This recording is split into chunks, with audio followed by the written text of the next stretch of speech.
বছর পর কলকাতায় ফেরা, তাসলিমা নাসরিনের ফেরা। রবীন্দ্র সদনে লেখিকাকে সংবর্ধনা, উপস্থিত ছিলেন মুখ্যমন্ত্রী।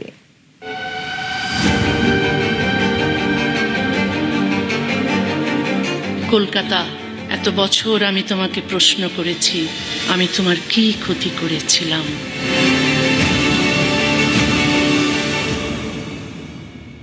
আজ আমি কলকাতায় ফিরে এসেছি। এই একটি বাক্য উচ্চারণ করতে আমার প্রায় 19 বছর লেগেছে। আজ সেই দীর্ঘ অপেক্ষার পর কলকাতার মাটিতে দাঁড়িয়ে মনে হচ্ছে আমি শুধু একটি শহরে ফিরে আসিনি, আমার হারিয়ে যাওয়া জীবনের একটি অধ্যায়ের কাছে ফিরে এসেছি।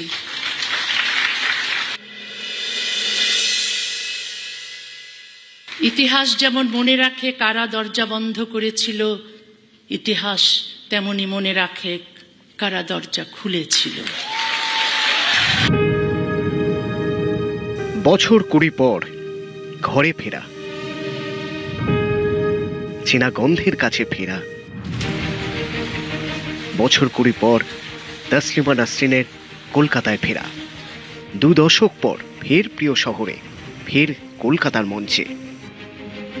আজকের দিনটি সাক্ষ্য দিচ্ছে ভয় চিরস্থায়ী নয়, নিষেধাজ্ঞা চিরস্থায়ী নয়, বন্ধ দরজাও চিরকাল বন্ধ থাকে না। আজ 1 অগাস্ট। অগাস্ট আমার জন্মের মাস, অগাস্ট আমার নির্বাসনের মাস, আজ থেকে অগাস্ট আমার প্রত্যাবর্তনের মাস। বাম আমলে বিতাড়িত তৃণমূলের আমলে ফেরার অনুমতি মেলেনি। পদ্মের বাংলায় প্রত্যাবর্তন তাসলিমা নাসরিনের। শনিবার রবীন্দ্র সদনের অনুষ্ঠানে উপস্থিত মুখ্যমন্ত্রী শুভেন্দু অধিকারী।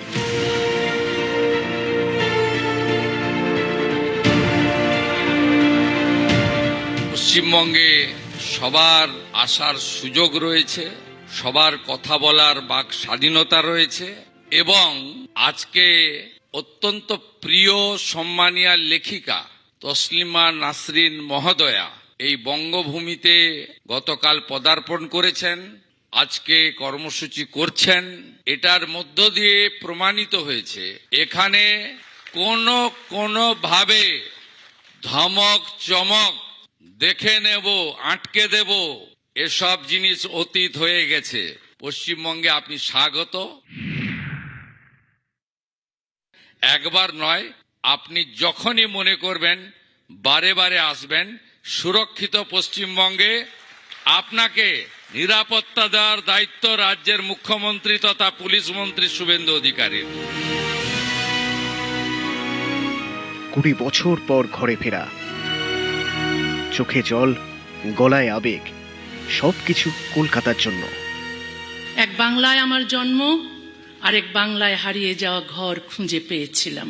আমি এমন একটা দিনের স্বপ্ন দেখি যেদিন কোনো লেখককে তার লেখার জন্য পুলিশের পাহারায় চলতে হবে না, কোনো মুক্ত চিন্তককে সত্য উচ্চারণের অপরাধে দেশ ত্যাগ করতে হবে না। আমার নিরাপত্তার দায়িত্ব নেওয়ার জন্য মাননীয় মুখ্যমন্ত্রী ও পশ্চিমবঙ্গ সরকারের প্রতি আমি আন্তরিকভাবে আবারও কৃতজ্ঞ। কৃতজ্ঞতা আনুগত্যের চুক্তি নয়। আমি কোনো রাজনৈতিক দলের হয়ে এখানে কথা বলতে আসিনি, কোনো দলকে পরাজিত করতেও আসিনি। তাসলিমা নাসরিন লিখেছিলেন মেয়েবেলার কথা, লজ্জার কথা, যা বাংলাদেশের মৌলবাদীদের সহ্য হয়নি। দেশ ছাড়তে হয়েছিল তাসলিমাকে, শুরু হয়েছিল নির্বাসিত জীবন। ঘর খুঁজে পেয়েছিলেন ভালোবাসার শহর কলকাতায়, কিন্তু কলকাতা তাকে রাখতে পারেনি। 2007 সালের 22 নভেম্বর পশ্চিমবঙ্গ সরকার আমাকে কলকাতা ছাড়তে বাধ্য করেছিল। আমি কোনো অপরাধ করিনি, আমি তো আমার দেশেও কোনো অপরাধ করিনি। আমি কি কাউকে হত্যা করেছিলাম? কারো ঘর পুড়িয়েছিলাম? যে বিধান নারীকে পুরুষের যৌন দাসী হিসেবে গণ্য করে, অমুসলিমকে ঘৃণা করে, ইসলামের সংস্কারক বা সমালোচককে হত্যা করে, সেই বিধানকে প্রশ্ন করতেই হবে।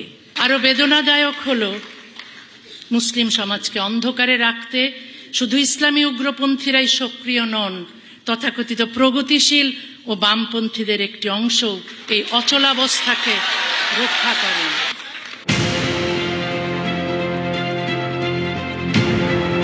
তাসলিমাকে সংবর্ধনার আসরে রবীন্দ্র সদনে বসেছিল চাঁদের হাট।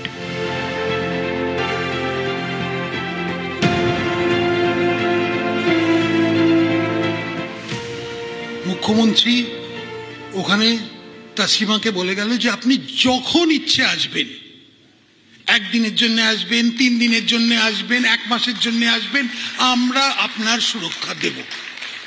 এটা একটা গ্যারান্টি। উনি তো আসবেনই। উনি বাংলা ভাষায় লেখেন, আর বাংলা ভাষায় লিখতে গেলে কলকাতায় থাকতে হবে। তাসলিমার মনে কলকাতা, কলকাতার মনে তাসলিমা। কলকাতা, এত বছর আমি তোমাকে প্রশ্ন করেছি, আমি তোমার কি ক্ষতি করেছিলাম? নিউজ 18 বাংলা। নারী স্বাধীনতায় জোর, অভিন্ন দেওয়ানি বিধির পক্ষে সওয়াল তসলিমা নাসরিনের। একই দেশের নাগরিকের অধিকার ধর্মভেদে আলাদা হতে পারে না। ভারত ও বাংলাদেশ 2 দেশেই ধর্মীয় পরিচয়ের ঊর্ধ্বে অভিন্ন দেওয়ানি বিধি দরকার, তবে তা সংখ্যাগুরু ধর্মের বিধান নয়। সংবিধান, মানবাধিকার এবং নারী পুরুষের পূর্ণ সমতার ভিত্তিতে রচিত হবে নাগরিক আইন।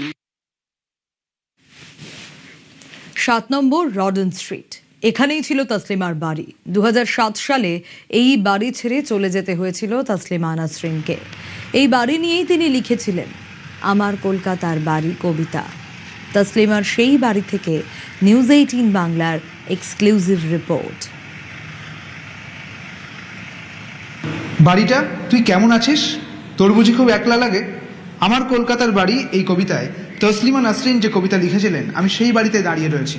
কলকাতার এই বাড়িতে ঠিক ওপরে গিয়ে যে রুমটি, সেই রুমেই থাকতেন তসলিমা নাসরিন, এবং এখান থেকে 2007 সালে তাকে চলে যেতে হয়েছিল। আর এই বাড়ি নিয়েই আমার কলকাতার বাড়ি কবিতা লিখেছিলেন তিনি। এই বাড়িতেই তার 9 আলমারি বইপত্রের কথা লেখা উল্লেখ রয়েছে। একই সঙ্গে এখানেই তার যাবতীয় লেখার রসদ রয়েছে, এমনও উল্লেখ রয়েছে। এই বাড়ি নিয়েই তার যাবতীয় স্বপ্ন, কলকাতার ঠিকানা, এবং এখান থেকেই তাকে চলে যেতেও হয়েছিল। মন খারাপ হয় এখনও।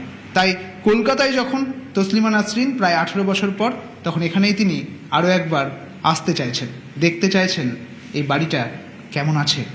ক্যামেরায় সায়ন্তনের সঙ্গে সুদীপ্ত, নিউজ 18 বাংলা, কলকাতা।